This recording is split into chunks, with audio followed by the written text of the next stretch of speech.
A few minutes later, a motorcade drives up to the plane, and out comes this kind of frail, very short lady who's dressed in a kind of a nun's outfit and garments, and she walks up onto the plane, and it becomes apparent to everyone that Mother Teresa is getting on the plane to fly back to the United States from Guatemala.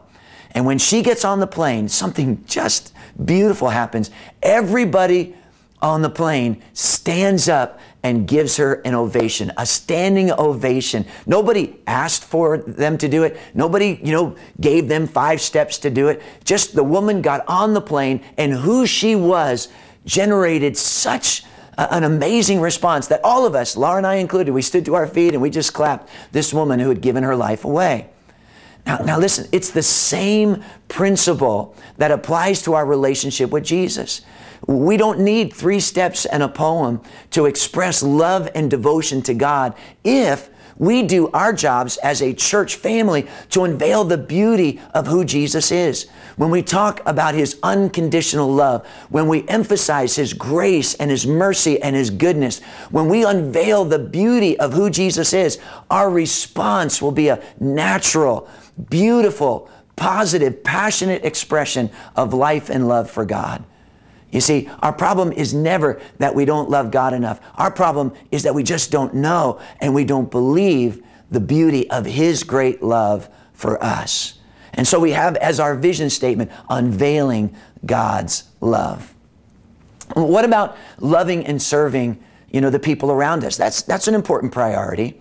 But you know what? We could kind of browbeat our congregation and say, you got to serve, you got to serve, you got to serve, in hopes that someone will feel guilty enough to maybe, give up some of their precious time and make a difference in the lives of others.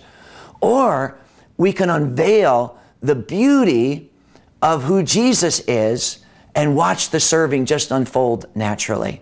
A few weeks ago, I was reading the article about a brave young American. His name was Michael Monsoor, who literally laid down his life on a military assignment in Afghanistan.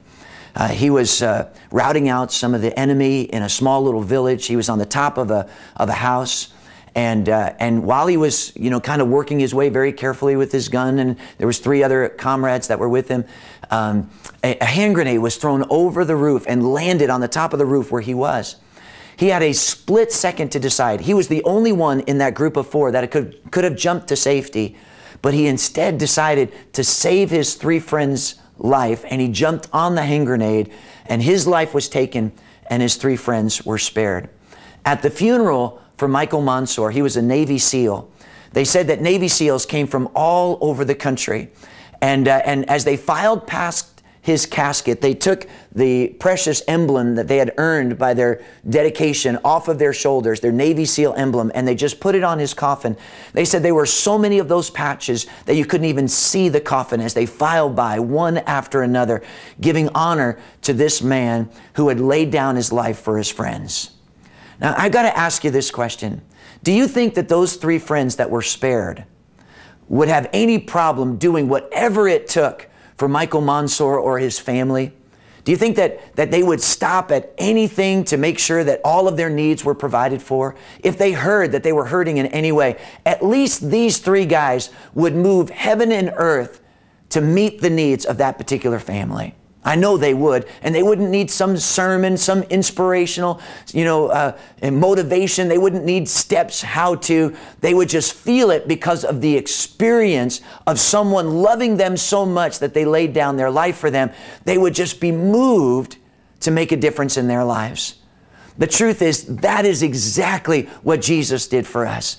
God demonstrating His love for us, and that while we were yet sinners, Christ died for us. When you get the revelation of the beauty of what Jesus has done, then you would have an easier time holding back the tide than you would not wanting to give and serve and make a difference in the lives of those around you.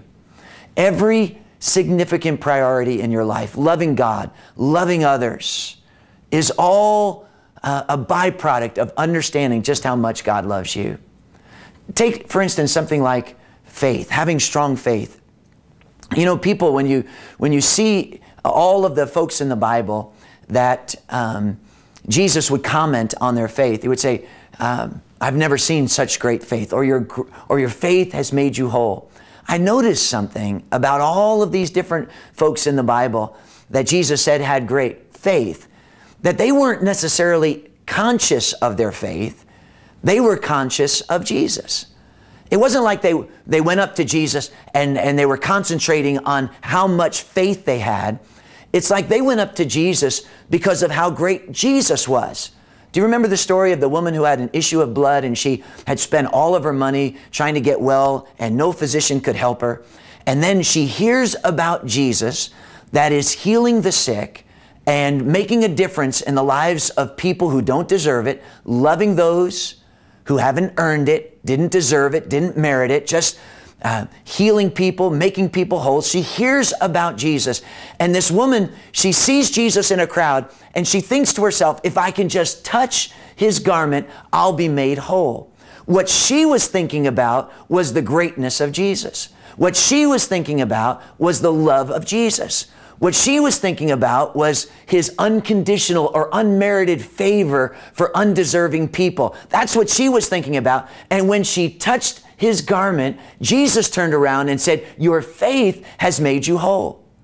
So I learned something. This is so beautiful. When we see his love, when we see his grace, when we see his unmerited favor on display, God sees our faith. And I think that's such a beautiful thing. Blind Bartimaeus, same deal. You know, he was crying out, Lord, Son of David, have mercy upon me. What was he seeing? He was seeing the mercy and the love of God. But what was Jesus seeing? He was seeing faith.